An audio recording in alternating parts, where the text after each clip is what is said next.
आज हम 2015 की एक फाइनेंशियल थीम पर आधारित द बिग शॉर्ट मूवी को एक्सप्लेन करेंगे। ये मूवी सच्ची घटनाओं पर आधारित अमेरिका की सब प्राइम मॉर्गेज क्राइसिस के ऊपर बनी है। इस फिल्म की कहानी उन्हीं लोगों की है जिन्होंने इस मानव इतिहास की दूसरी सबसे बड़ी फाइनेंशियल डिजास्टर से आने वाले तूफान को भांप लिया और यूएस हाउसिंग मार्केट को शॉर्ट करके बड़ा मुनाफा कमाया। मूवी में कई ऐसे फाइनेंशियल कॉन्सेप्ट्स हैं जिनकी थोड़ी जानकारी होना ज़रूरी है, इसलिए मैं कोशिश करूंगा कि आसान भाषा में हर ज़रूरी जानकारी को समझा सकूं ताकि आप 2007 में आई उस फाइनेंशियल क्राइसिस को पूरी तरह से समझ सकें। और दोस्तों, वीडियो पर कमेंट और शेयर करना मत भूलिएगा। तो कहानी शुरू होती है साल 2005 में एक ऑफिस से, जहां हम माइकल बरी नाम के एक आदमी को देखते हैं। माइकल को एक तरह का ऑटिज्म स्पेक्ट्रम डिसऑर्डर था जिसमें सामाजिक संपर्क कठिन होता है, लेकिन इंटेलिजेंस आम लोगों से कई अधिक होती है। माइकल असल में न्यूरोलॉजिस्ट था, लेकिन उनको इन्वेस्टमेंट रिसर्च का शौक था। साल 2000 में उन्होंने सायोन कैपिटल नाम का हेज फंड शुरू किया। उसने अपने रिसर्च के दौरान देखा कि बहुत सारे लोन बेहद कम क्रेडिट स्कोर वाले लोगों को दिए गए हैं। डिफॉल्ट रेट पहले से ही 1930 के रिकॉर्ड स्तर पर पहुंच चुका था और एलटीवी, लोन टू वैल्यू, बहुत अधिक था। यानी लोग जो लोन ले रहे थे वो उनके घर की कीमत से भी ज्यादा थी। कुछ केसों में तो एलटीवी 110% तक चला गया था, जिनसे माइकल को पता लग गया था कि एक बड़ा क्रैश आने वाला है। पर माइकल को ऐसा क्यों लग रहा था, इसके लिए हमें कहानी में थोड़ा पीछे जाना होगा। तो हम पहुंचते हैं 1970 के उस वक्त में जहां अमेरिकन बैंकिंग सिस्टम आज की तुलना में बहुत सीमित था। बैंकिंग में मॉर्गेज, होम लोन देने की सीमाएं बहुत स्पष्ट थीं। बैंक का मुनाफा पूरी तरह उसकी अपनी पूंजी पर निर्भर था। जैसे ही लोन देने की लिमिट पूरी हो जाती, बिजनेस रुक जाता। ऊपर से होम लोन साइकिल बहुत लंबा होता था, कई बार 30 साल तक भी। होम लोन का साइकिल लंबा होने के कारण कैपिटल रिकवर होने में दशक लग जाते हैं और लोन डिफॉल्ट होने का जोखिम सौ अलग। बैंकिंग सेक्टर की यह स्थिति तब तक बनी रही जब तक लुइस रेनियरी नाम का एक शख्स सामने नहीं आया, और जिन्हें अमेरिकन मॉर्गेज बॉन्ड्स के फादर भी कहा जाता है। उन्होंने जब सैलोमन ब्रदर्स बैंक ज्वाइन किया, तब ऐसा एक सिस्टम निकाला जिसने इस इंडस्ट्री की दिशा ही बदल दी, जो था एमबीएस, मॉर्गेज बैक्ड सिक्योरिटी। आखिर क्या है ये एमबीएस? असल में रनियरी ने यह तय किया कि अगर लोन देने में स्केल की कमी है तो क्यों ना लोगों के होम लोन को एक साथ पैक करके इन्हें बॉन्ड्स की तरह बेचा जाए। सिंपल लैंग्वेज में कहा जाए तो बैंकों ने अपने पास मौजूद होम लोन यानी मकानों के बदले दिए गए कर्ज को आईओयू, लोन स्लिप की तरह पैकेज किया। फिर इन पैकेज लोन को उधार लेने वाले की क्रेडिट रेटिंग के आधार पर रिस्क के अनुसार रेट किया, और फिर इन पैकेज्ड रेटेड लोन को एक नई प्रकार की बॉन्ड के रूप में इंस्टीट्यूशन और इन्वेस्टर्स को बेच दिया, और इस नए तरह के बॉन्ड को ही कहा जाता है एमबीएस। इस प्रक्रिया से बैंक को तेजी से कैश वापस मिल जाता है और लोन डिफॉल्ट का रिस्क भी उनके ऊपर से चला जाता है। अब इससे बैंक का बिजनेस तेजी से बढ़ने लगा। अब .com बबल फूटने और 9/11 हमले के बाद अमेरिकी इकोनॉमी को एक बूस्ट की जरूरत थी। तब यूएस सरकार लेकर आई American dream down payment act. इस कानून के तहत मध्यम और निम्न आय वाले परिवारों को घर खरीदने के लिए $10,000 सब्सिडी दी गई।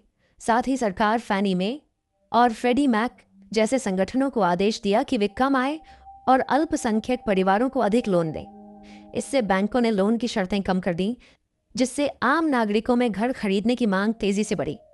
इसके कारण हाउस प्राइसेस आसमान छूने लगे। इसी के साथ एक बड़े खतरे की शुरुआत हुई, और इसी खतरे को माइकल ने सबसे पहले भांप लिया था। अब आते हैं 2005 में, जहां माइकल को अंदाजा लग गया कि 2007 से 8 में जब एडजस्टेबल रेट लोन्स का फ्लोटिंग फेज शुरू होगा, तब हजारों लोग लोन नहीं चुका पाएंगे और एमबीएस की पूरी नींव हिल जाएगी। इसी मौके का फायदा उठाने के लिए वह एमबीएस को शॉर्ट करने के बारे में सोचता है। लेकिन दिक्कत ये थी कि उस समय कोई भी ऐसा टूल नहीं था जिससे एमबीएस को शॉर्ट किया जा सके। तो माइकल खुद एक नया फाइनेंशियल इंस्ट्रूमेंट डिजाइन करने के लिए गोल्डमैन सैक्स और दूसरी बैंकों के पास जाकर सीडीएस, क्रेडिट डिफॉल्ट स्वैप, बनवाने को कहा। यहां पर जिन्हें पता नहीं उन्हें मैं बता दूं, सरल भाषा में सीडीएस एक तरह का इंश्योरेंस है जहां अगर अंडरलाइंग बॉन्ड डिफॉल्ट करता है तो वह बैंक भुगतान करेगी जहां से सीडीएस खरीदा गया है।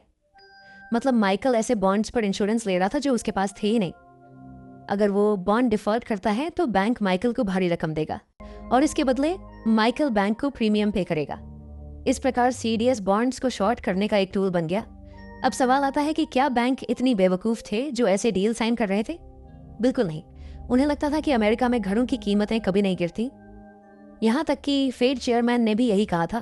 तो उन्हें लगा माइकल एक पागल है जो मुफ्त में पैसे दे रहा है और बैंक भला ऐसा मौका हाथ से क्यों जाने देता। इस तरह गोल्डमैन सैक्स, डॉयचे बैंक, बेयर स्टर्न्स और दूसरे बैंकों को मिलाकर माइकल 1.3 अरब डॉलर के सीडीएस खरीद लेता है। खैर, अब दूसरी तरफ हम जेरेड वेनेट नाम के एक व्यक्ति को देखते हैं जो डॉयचे बैंक के लिए काम करता था। जेरेड ने माइकल की इस शॉर्टिंग स्ट्रैटेजी को दुनिया के सामने लाया और सीडीएस को प्रोडक्ट की तरह पैकेज करके दूसरे इन्वेस्टरों को बेचा। दूसरी तरफ हम मार्क बॉम को देखते हैं जो फ्रंट पॉइंट पार्टनर्स नाम की एक हेज फंड कंपनी चलाता है जो मॉर्गन स्टैनली की ही सब्सिडियरी कंपनी है। जब उन्हें जेरेड का कॉल आया, उन्हें यह प्रोडक्ट दिलचस्प लगा जो उन्हें रियल एस्टेट मार्केट को शॉर्ट करने का मौका देता है। मार्क ने तुरंत मीटिंग फिक्स कर दी। अब जेरेड मीटिंग के दौरान टम्बलिंग टावर स्ट्रक्चर को दिखाते हुए एक्सप्लेन करते हैं कि यहाँ बॉन्ड्स की रेटिंग्स भी ठीक इस स्ट्रक्चर की तरह होते हैं, जहाँ AAA से शुरू होकर BBB या उससे नीचे तक होती है। AAA बॉन्ड्स जो सबसे सुरक्षित होती है और BBB और उसके नीचे के बॉन्ड्स सबसे रिस्की होते हैं और उनके रिस्क मूडीज, S&P, फिच तय करती है। अब बैंक भी रेटिंग बॉन्ड्स को डाइल्यूशन यानी उन्हें AAA वाले MBS के साथ मिक्स करके एक नया पैकेज बनाकर फिर से AAA की रेटिंग दिलाकर इस पैकेज को CDO के रूप में बेच रहा था।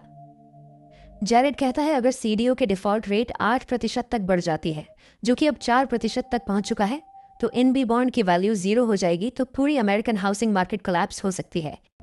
इसलिए जेरेड उन्हें हाउसिंग मार्केट को शॉर्ट करने के लिए कहता है। अब मार्क अपनी टीम को सच्चाई का पता लगाने के लिए फील्ड रिसर्च पर भेजता है, जहां उन्हें एक पूरी रेजिडेंशियल कॉलोनी मिलती है जिसमें 100 में से सिर्फ 4 लोग रहते हैं। कुछ मकान तो खुले पड़े थे और अंदर लोन नोटिसेस भरी पड़ी थी। लोग बिना क्रेडिट चेक के लोन ले रहे थे।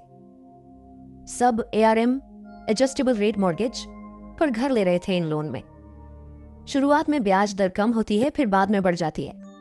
ऊपर से बैंक उन लोगों को रिफाइनेंस कर रहे थे, मतलब जब घर की कीमत बढ़ती है तो बैंक उसी के ऊपर फिर से लोन देते हैं और लोग उसी पैसे से फिर से प्रॉपर्टी खरीद रहे थे। मार्क यह सब जानकर हैरान रह जाता है और अपनी टीम को CDS खरीदने के लिए कहता है।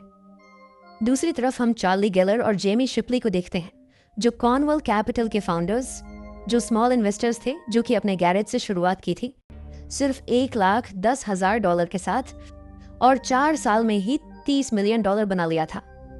अब वो दोनों भी CDS खरीदना चाहते थे, लेकिन पर कैपिटल कम होने के कारण ISDA नहीं ले पाए और बिना ISDA वह CDS नहीं खरीद सकते। ISDA का मतलब है international swaps and derivatives association. ये फाइनेंशियल इंस्टीट्यूशंस का एक ग्लोबल ट्रेड एसोसिएशन है जो over the counter OTC derivatives बाजार में भाग लेता है। सरल भाषा में कहे तो ये बड़े इन्वेस्टर्स के साथ बैठने की टिकट थी। तभी उन्हें याद आता है बेन रिकर्ट का नाम। बेन पहले JP मॉर्गन में ट्रेडर था, लेकिन वह अब इन सिस्टम से दूर शांत जीवन जी रहा था। अब दोनों बेन को मॉर्गेज मार्केट, CDS, इन सब के बारे में बताता है और बेन भी खुद से एनालिसिस करने के बाद देखता है कि यह सारा सिस्टम देर सवेर कोलैप्स होने वाला है। फिर वह जेमी और चार्ली की मदद करने को राजी हो जाता है और उसने डॉयचे बैंक में अपने कनेक्शन से उन्हें ISDA दिलवाने में मदद की। फिर चार्ली और जेमी ने भी CDS खरीद लिए, जिससे वो लोग भी अब बाजार को शॉर्ट कर सकते हैं। अब दूसरी तरफ माइकल की ऑफिस में लॉरेंस नाम के एक इन्वेस्टर और माइकल के मेंटोर बर्नार्ड हॉके खासे नाराज थे, क्योंकि उन्हें $1,300 करोड़ के CDS पर हर साल 80 से 90 मिलियन डॉलर का प्रीमियम भरना पड़ रहा था, जबकि प्रॉपर्टी मार्केट दिन ब दिन बढ़ता जा रहा था। उन्हें लगता था कि यह उनके पैसों की बर्बादी थी और वो लोग अपना पैसा वापस मांग रहे थे। अब 2007 आ चुका था, असली संकट के फूटने का साल। जैसा कि माइकल ने पहले अनुमान लगाया था, ARM लोन में डिफॉल्ट की लहर शुरू होती है। मॉर्गेज डिफॉल्ट बहुत ज्यादा बढ़ चुकी थी, करीब 1 मिलियन से भी ज्यादा, लेकिन बाजार का रिएक्शन तो उलटी थी। हाउसिंग मार्केट के गिरने के बावजूद मॉर्गेज बैक्ड सिक्योरिटीज की कीमतें बढ़ रही थी और रेटिंग्स तक पर कोई असर नहीं पड़ा। अब short sellers Michael, mark, Jamie और चार्ली बेचैन हो रहे थे, क्योंकि कीमतें अभी भी ऊपर जा रही थीं और उन्हें प्रीमियम पे करना पड़ रहा था। माइकल की फंड की रिटर्न पहले 38% थी, लेकिन प्रीमियम की वजह से -11.3% तक गिर गई। उसे अब इन्वेस्टर्स का जबरदस्त दबाव झेलना पड़ रहा था। मार्क की हालत भी अच्छी नहीं थी। बैंक और निवेशक दोनों ओर से दबाव आ रहा था, यहाँ तक कि और ऊपर से उनकी फर्म मॉर्गन स्टैनली की रिस्क टीम उन्हें पोर्टफोलियो कम करने को कह रही थी। मार्क को अब सबसे ज्यादा हैरानी इस बात की हो रही थी कि 1 मिलियन से ज्यादा लोन डिफॉल्ट होने के बावजूद रेटिंग एजेंसियां कुछ नहीं कर रही। तो वह सीधे रेटिंग एजेंसियों में से एक S&P के पास पहुंच गया। तब उन्हें वहां जाकर पता चलता है कि रेटिंग एजेंसी बिना बॉन्ड्स के डिटेल चेक किए ही AAA रेटिंग दे देती है, क्योंकि अगर वह ऐसा नहीं करेंगे तो इन्वेस्टमेंट बैंक्स उनके कंपेटिटर्स के पास चली जाएगी और उनका प्रॉफिट शेयर कम हो जाएगा। मार्क और उसकी टीम निराश होकर वहां से निकलते हैं। अब वह जैरेड को पकड़ता है जिसने उसे CDS बेचा था। तब जैरेड उन्हें उसके साथ लास वेगास में होने वाली अमेरिकन सिक्योरिटाइजेशन फोरम में चलने के लिए कहता है, जहां उन्हें बॉन्ड सेल्समैन, लेंडर्स, इन्वेस्टर्स सब मिलेंगे। फिर मार्क और उसकी टीम लास वेगास पहुंचती है। वहां पर जेमी, चार्ली और बेन भी गए हुए थे। वहां जैरेड और मार्क जाओविन नाम के एक CDO मैनेजर से मिलता है। मार्क को वहां जाओविन से 2 नए CDO टर्म्स के बारे में पता चलता है, CDO स्क्वायर्ड और सिंथेटिक CDO। CDO स्क्वायर्ड मतलब पहले से ही खराब CDO के खराब हिस्सों को निकालकर फिर से नया सुपर CDO बना देना। सिंथेटिक CDO सिंपल टर्म्स में एक जुआ है जिसमें लोग दूसरों की बाजी पर अपनी बाजी लगाते हैं। जैसे एक जुआ घर में कोई आदमी खेल रहा है और दूसरे लोग उसकी हार जीत पर अलग से दांव लगा रहे हैं। उस समय CDO मार्केट इतना बढ़ गया कि $50 मिलियन की असली वैल्यू वाला प्रोडक्ट $2 अरब तक पहुंच गई। अब यह सब सुनकर मार्क का दिमाग हिल जाता है। दूसरी तरफ जेमी उसके भाई के एक्स गर्लफ्रेंड से मिलता है जो SEC यानी सिक्योरिटीज एंड एक्सचेंज कमीशन में काम करती थी। जिस तरह हमारे यहाँ सेबी है, ठीक वैसे ही वहां पर SEC थी। पर वो बताती है कि बजट कट्स की वजह से अब कोई मॉर्गेज सिक्योरिटी की जांच नहीं कर रहा।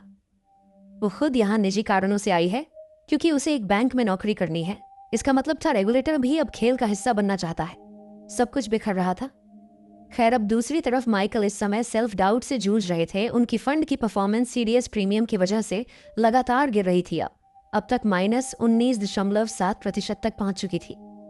वह बेहद बुद्धिमान थे, लेकिन उनमें अपने निवेशकों को समझाने की काबिलियत नहीं थी और इन्वेस्टरों के दबाव के चलते माइकल ने अपने कुछ कीमती CDS बेच दिए ताकि फंड सुरक्षित रहे। अब सभी इन्वेस्टर्स का चिंता बढ़ने लगी और धैर्य भी टूट रहा था। लेकिन कहते हैं ना, रात जब सबसे ज्यादा गहरी हो समझ लो सुबह बहुत करीब है। ठीक उसी तरह 2 अप्रैल 2007 को आखिरकार फाइनेंशियल क्राइसिस आ ही गया। सब प्राइम हाउसिंग लोन की बड़ी कंपनी न्यू सेंचुरी फाइनेंशियल ने जुलाई में दिवालिया होने की घोषणा कर दी। 5वीं सबसे बड़ी निवेश बैंक बियर्स स्टर्न्स ने भी घोषणा की कि सब प्राइम लोन में भारी नुकसान के चलते उसकी 2 सहयोगी फंड कंपनियां धराशायी हो गई हैं। लेकिन इस जीत को शॉर्ट सेलर्स के लिए तुरंत की सफलता नहीं माना जा सकता। माइकल ने उन इन्वेस्टमेंट बैंक्स को कॉल किया जिनसे उसने CDS खरीदे थे और पूछा कि अब मेरे CDS की कीमत कितनी है। तो उन्हें जवाब मिलता है, कभी सिस्टम डाउन है, कभी सर्वर क्रैश हो गया और कभी कहते हैं प्राइस में कोई बदलाव नहीं आया। इसका मतलब था कि कीमत जानबूझकर नहीं बदली जा रही, क्योंकि बड़ी संस्थाएं जोखिम को पहचान चुकी थीं। इसलिए जब तक संस्थाओं का कचरा पूरी तरह नहीं निकल जाता, कीमतें कैसे गिरेंगी। दूसरी ओर जेमी और चार्ली को जब पता चला कि CDS की कीमत अब तक नहीं बढ़ी, तो उनका धैर्य टूट गया। उन्हें लगा ये सीधा फ्रॉड है, बड़ी संस्थाएं जानबूझकर कीमत छुपा रही हैं। उन्होंने अपने यूनिवर्सिटी का दोस्त रॉबर्ट से इस बारे में बात की, जो वॉल स्ट्रीट जर्नल में एडिटर था, ताकि मीडिया में ये पोल खोली जा सके। लेकिन वह बैंक और रेटिंग एजेंसी के अगेंस्ट कुछ भी छापने से मना कर देता है, ये कहकर कि मैं 2 लोगों के कहने पर ऐसी स्टोरी नहीं छाप सकता। फिर दोनों गुस्सा होकर वहां से चला आता है। फिर कुछ दिन बाद अब जाकर CDS की कीमतें गिरने लगी। मार्क को कैथी टाउ अपने ऑफिस बुलाती है, जो मॉर्गन स्टैनली के लिए काम करती है। उसने मार्क से कहा कि CDS बेच दो, मैंने खरीदार भी खोज लिया है, जो है हमारी ही पेरेंट कंपनी मॉर्गन स्टैनली। लेकिन मार्क ने साफ इनकार कर दिया। तब कैथी उसे बताती है कि मॉर्गन स्टैनली की सिक्योरिटीज यूनिट पहले ही BBB रेटिंग वाले ढेर सारे CDS खरीद चुकी है, लेकिन फिर कैश फ्लो की दिक्कत के चलते उन्हें कवर करने के लिए A रेटेड CDS बेचने लगे। यानी छोटे नुकसान से बचने के लिए बड़ा खतरा मोल ले लिया और उनका पोजीशन था $15 अरब का। यह सुनकर मार्क के होश उड़ गए। इसलिए मार्क की CDS उनके लिए थोड़ी राहत हो सकती है। अगर मॉर्गन स्टैनली डूबता है तो मार्क का फंड भी उनके एसेट में गिना जाएगा और बैंक्रप्सी प्रोसेस में सब चला जाएगा। अब मार्क की टीम भी उसे कहने लगी, अब हमारी CDO की कीमत 3 गुना हो चुकी है, अब हमें प्रॉफिट बुक करके बाहर निकलना चाहिए। लेकिन मार्क ने मना कर दिया और ऊपर से बैंक स्टॉक्स को शॉर्ट करने के लिए कहता है। दूसरी तरफ जेमी चार्ली से कहता है कि अगर हम अभी सीडीएस नहीं बेचे तो बाद में कोई नहीं खरीदेगा। उन्होंने तुरंत बेन को कॉल किया, जो अब यूके में छुट्टियां मना रहा था। बेन ने एक लोकल बार में लैपटॉप खोला और स्विस क्रेडिट बैंक से डील की तैयारी की और उसने $20 मिलियन के सीडीएस बैंक को $84 मिलियन पर बेच दिए। अब माइकल ने भी अपने सीडीएस बेच दिए और 489% का नेट रिटर्न हासिल किया। माइकल का अपना प्रॉफिट $47 मिलियन का था। इसके बाद माइकल अपने फंड को बंद करने का फैसला लेते हुए उसने अपने इन्वेस्टर्स को एक लंबा मेल लिखा। अब बचा मार्क। मार्क ने 2008 तक अपनी सीडीएस होल्ड रखी। फिर अपनी टीम के द्वारा काफी दबाव डालने के बाद आखिर उन्होंने भी अपना सीडीएस बेच दिए। वह समझ चुका था आखिरकार सरकार टैक्स पेयर का पैसा देकर बैंकों को बचाएगी और आम जनता को ही भुगतना पड़ेगा। इसी के साथ हमारी आज की मूवी यहीं समाप्त होती है। जुड़े रहने के लिए धन्यवाद। अगर आपको वीडियो अच्छी लगी हो तो लाइक, शेयर और नए हैं तो सब्सक्राइब करना ना भूलें। मिलते हैं अगली बार और एक रोमांचक कहानी के